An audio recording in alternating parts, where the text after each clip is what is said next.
mother blamed me because the look of disgust that she had on her face when she left out of that doorway, it was like, oh, you about to suck this shit up, because at the end of the day, ain't nobody taking my man away from me. So hey y'all, I was inspired to do, and please don't worry about the mess back there. I am still moving in, y'all. I moved in here on April the 4th. It's June. It's the end of June. So we still unpacking, still getting settled down or whatever. But for real, that stuff probably gonna still be here until I get some furniture, because I don't feel right, unboxing it and don't have nowhere to put it for real. I have to get I gotta get bookshelves, and also I need one of those, those little over the counter toilet things. Not over the counter, but over the toilet storage shelves. So until then, that stuff just gonna be in the background.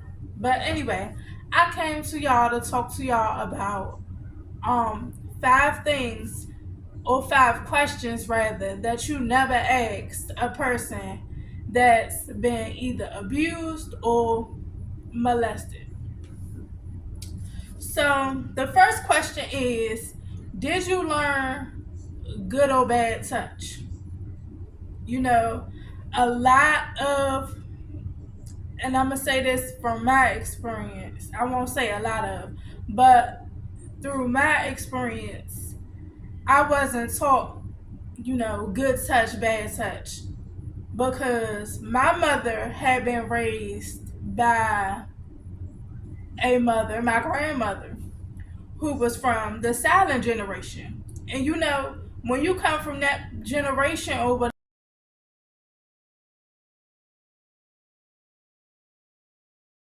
whatever, you're taught that, that old saying, what goes on in this house stays in this house. And you don't broach certain subjects. Certain subjects weren't meant for children to be talking about or speaking on.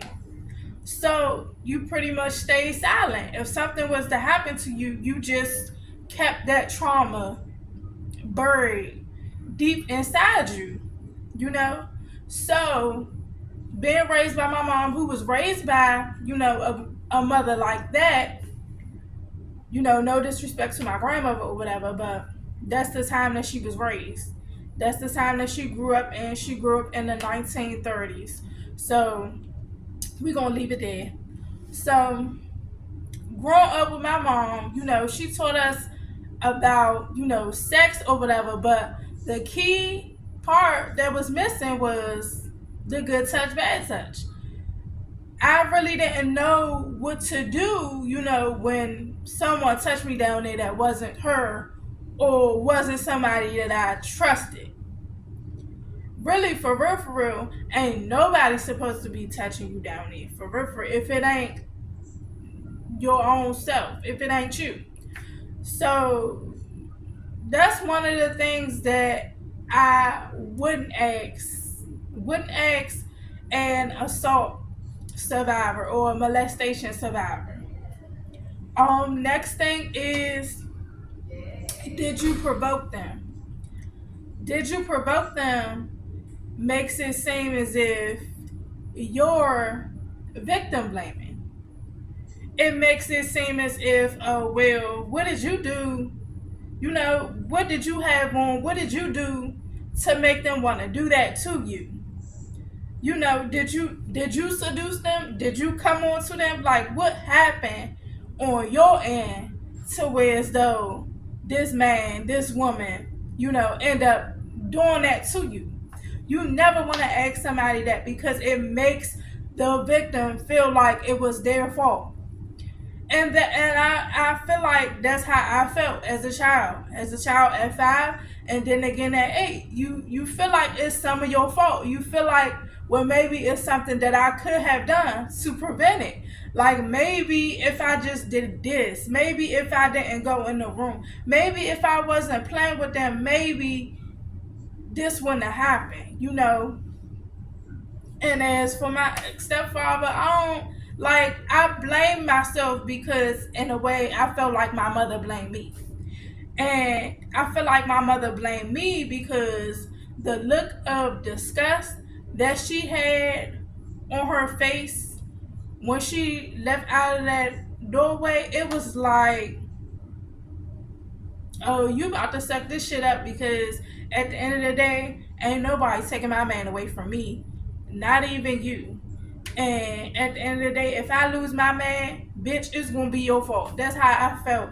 Like she really blamed me for him touching on me. Like I ain't make him touch me. He just did it, and then played it off with you, like it was just, oh, I was just playing. Who the you know what? Let's go to the next question. Um, well, I won't ask this question because it's gonna be four. It's gonna be four questions because I won't ask this question because this goes right along with, did you provoke them? And this next question is something that my mother asked, you know, when this was happening to me, or when I told her I experienced this. She say, if it happened, why did you wait so long to say something?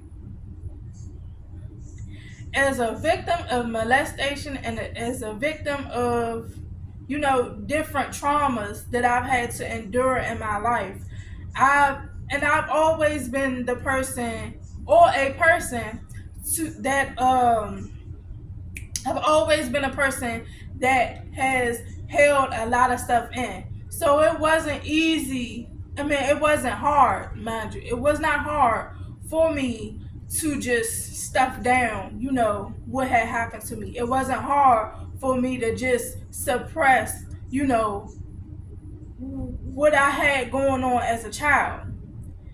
And for her to say, if it don't matter when I told you. If I told you when I was 5, if I told you when I was 25, if I told you when I was 35, it does not matter. And people have to get past that. Like, if something happened to you, you should say something right then and there. You might still be in shock. You might just not know how to talk about it. You have people that are that die carrying the trauma that they've lived with since they was 6, 8. Stuff like it's so many. It's so many aspects to that. It's so many facets to that. Like, you cannot predict, when that trauma is going to spill out or spill over into your life. Like, you cannot predict that. And for somebody to ask, if that happened, why didn't you say something sooner? If, let me tell you, if deals in uncertainties. Maybe you did, maybe you didn't, maybe it happened, maybe it didn't. I don't know. That if deals in I don't believe you. That if deals in you could be lying, you could be telling the truth. I don't know. So that's another question that you never asked an abuse survivor. Also, you never say to an abuse survivor, that happened so long ago. Why you can't just get past it? Why you can't just get past it? You know how long ago that happened? Why you still on that? Like, we passed that. This happened like 30 years ago. And you still on that. And part of me is like, maybe that is why the relationship is how it is with me and my mother. Because it's like she how somebody apologized to you But they apologizing to you so you can go ahead and get the fuck over it. They apologizing to you so you ain't gotta talk about it no more. They apologizing to you because I don't want to hear that shit no more. That shit old. That shit is old. Like we got past that, and it's crazy because dealing with this trauma, I've had times where I've written letters, I've reached out, phone call, text, and whatever to my mother or whatever. And so one particular time I said she said to me, I got your letter. What is it? What is it now? What did I do now? I thought we had got past that. And it's like we never resolved anything to get past. You never took accountability. You never, apologized in the right way. And that's another thing. Like, people really have to learn how to apologize. It's languages that you speak to apologize. There are apology languages. And you cannot just apologize to somebody by a simple sorry sometimes. A simple sorry doesn't cut it sometimes. And it's just like, I apologize. I did you wrong. I did this. I did that. I did that. I'm going to do better. That's an apology to me. Like, I understand that I did you wrong, but this is how we're going to work through this. Like, this is how we're going to make this relationship better. My mother don't know how to do that. And that brings me to the point of, we're all grown-ups. We're all our inner child living in a grown-up body. Like, no one has lost that inner child, no matter what they want to feel, no matter how they want to feel about it. Some people's inner childs are hurt. Some people's inner childs are just, ready to burst out and just experience what it's like to, be that child because they never had a childhood. Some people, never lost their inner child. They're fun, they're energetic, they love the outdoors, they, play or, but sometimes now, that inner child can be a symptom of, especially when you especially when you grow up and become an adult. Sometimes that inner child, still wanting to play and still wanting to feel, as if, they were a child again. Sometimes that can come off as, like I said, you ain't have a childhood, and so you still playing up until this day, so you never really learn to get serious about life. You never really learn, like, damn, let me take this serious. Like, life ain't playing with me, so I gotta take this shit serious. So some aspects of life is serious, but sometimes, you need your inner child to come out. You need the laughing and you need the joking and you need the, but yeah, y'all, this is well, 4 things that you never say to an abuse survivor. And